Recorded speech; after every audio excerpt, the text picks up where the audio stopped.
Hello everybody, welcome to the Tube. A lot going on. Here's our lineup. Rumors of mass hacking spread after NYSE halts stock trade. After years of attempts, Microsoft gives up smartphone business. 20 years of Amazon shopping celebrated with more shopping. Your ears get a little something in our crowdfunding report. And the madness behind Google's Deep Dream continues. Stay with us, there's more. The New York Stock Exchange stopped trading unexpectedly on Wednesday morning, and it may have been caused by the machines. The New York Stock Exchange halted buying and selling of stock for almost 4 hours due to what it called a technical issue, putting traders even more on edge and raising questions about the reliability of computerized trading systems.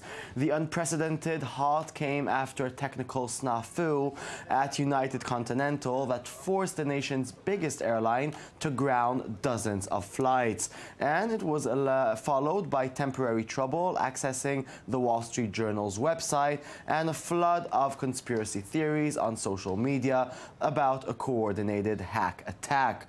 There is no proof of such an apocalyptic attack, but Stephen Colbert already sent a video from his bunker from which he plans to rule the world.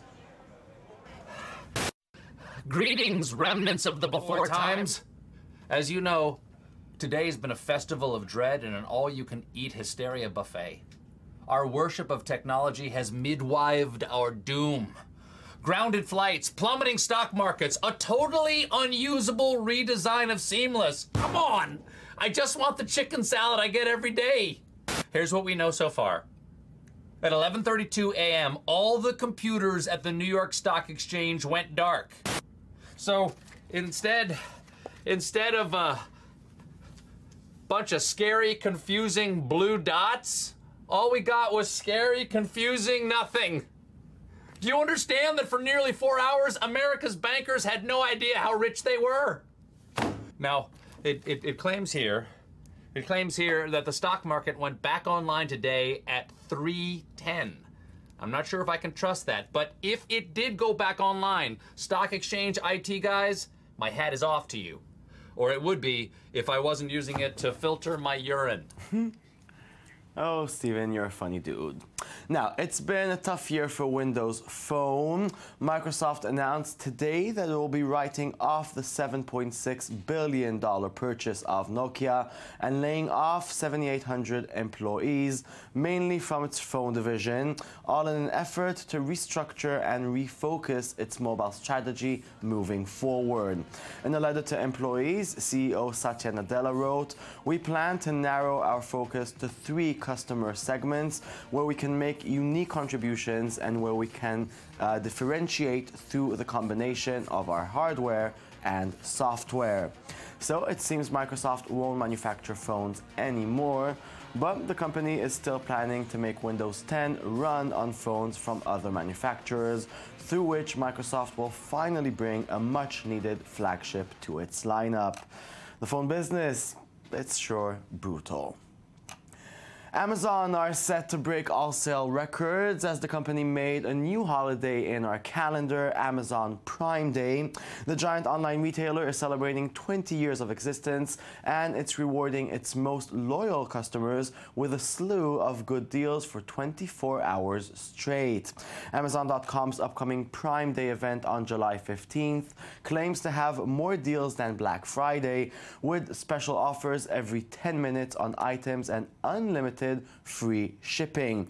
That means one thing: shop, shop, shop till your online connection drops. Amazon believes it will smash Black Friday and Cyber Monday record sales, making it the biggest day in e-commerce history. That's scary. Here is their worldwide campaign for the new holiday. One day your children will ask you where Prime Day holiday comes from. Educate. So the theme of the campaign is Prime Living, and it's in 8 cities around the world. Showing, the things that people can do and enjoy, the things that matter. Ho interpretato Prime Living come un momento di svago, l'emozione nell'attesa di ciò che si è desiderato. Also kurz und knapp eigentlich wollen wir einfach bei dem Betrachter ein kleines Lächeln auf die Lippen zaubern. Das ist eigentlich unser Hauptaugenmerk. Der soll halt vorbeibrettert kommen, die Leute sollen ein Smile einfach auf ihre Lippen haben und sich denken, schön gemacht. Wer steckt dahinter?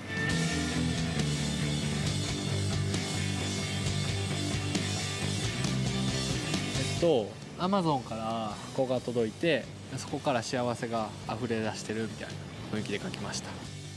People like being really happy and like having real fun just because they get more free time because they don't have to be worried about going and shopping because they use the free time to do the things they do. And now it's time to kickstart the world with Didi Hanoch. Good evening, Didi Hanoch. Good evening, Jason. Let's start with our first campaign.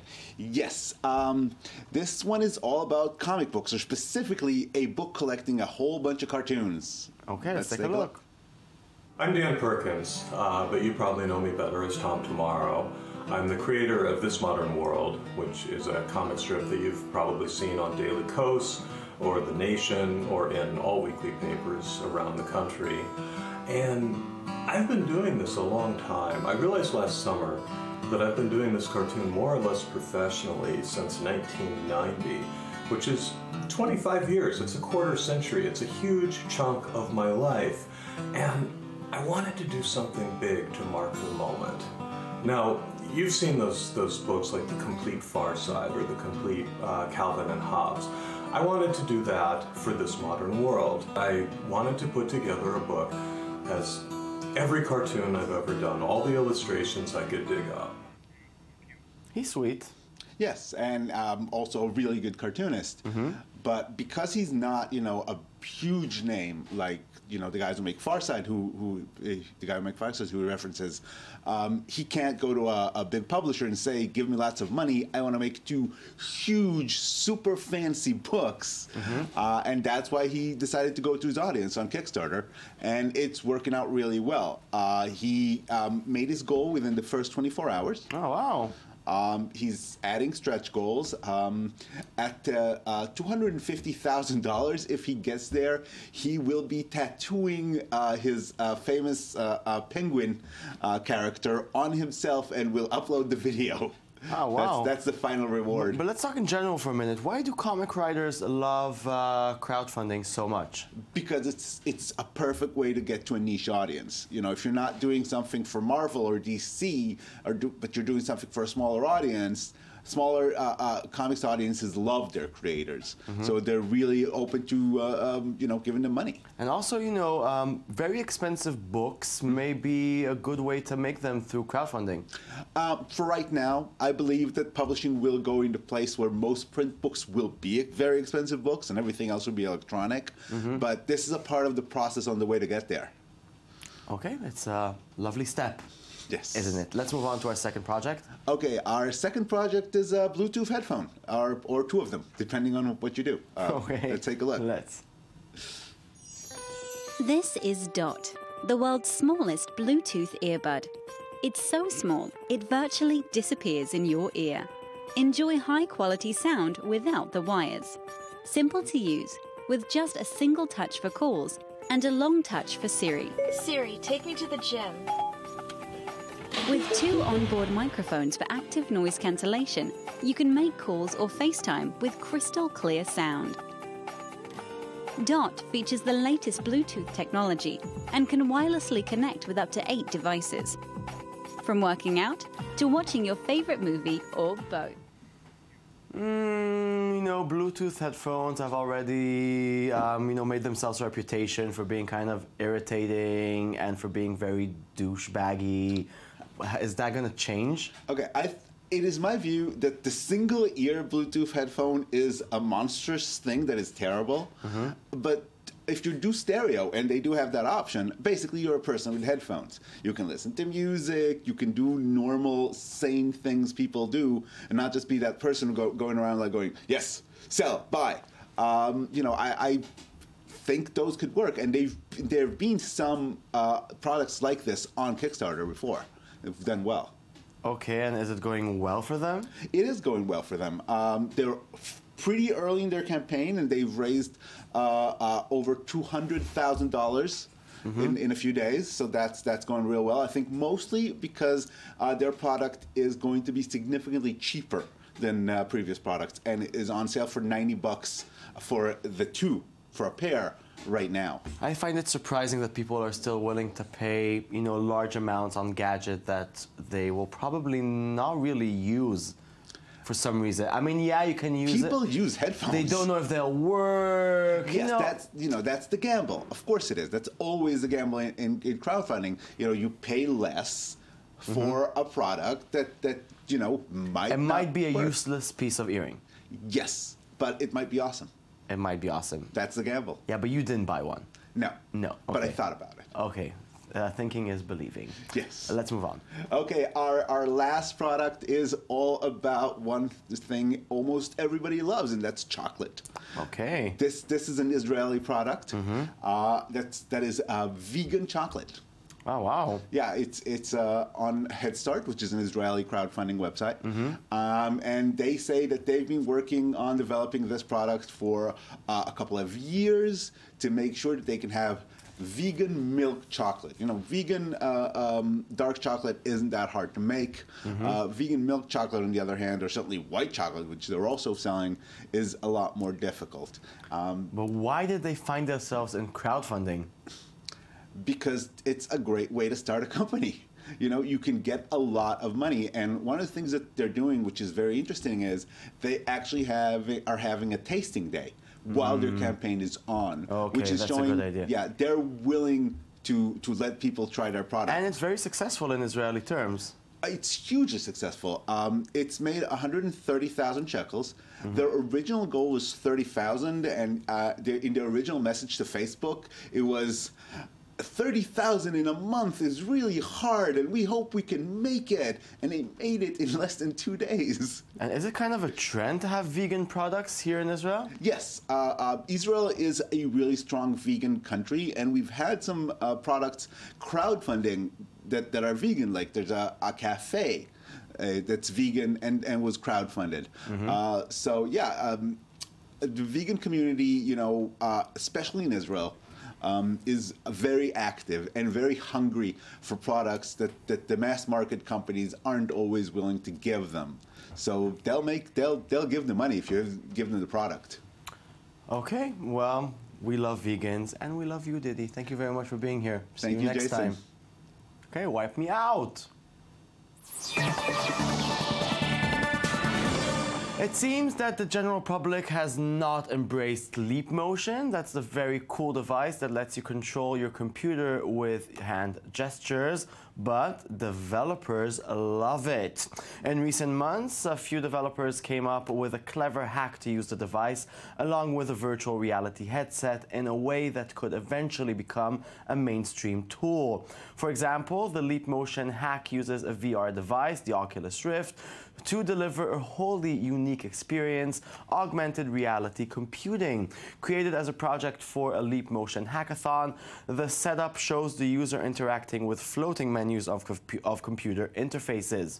Later, the user accesses a calendar app via a floating menu of circular buttons that appear to control options for phone calls, emails, chat, and video. And it's not a proof of concept, it's right here at the tips of your fingers. The future is so cool and is so now. We just can't get enough of Google's Deep Dream Converter that takes regular pictures and shows us how Google's AI sees them. Now it's pizza time in Google's scary, oh so scary land.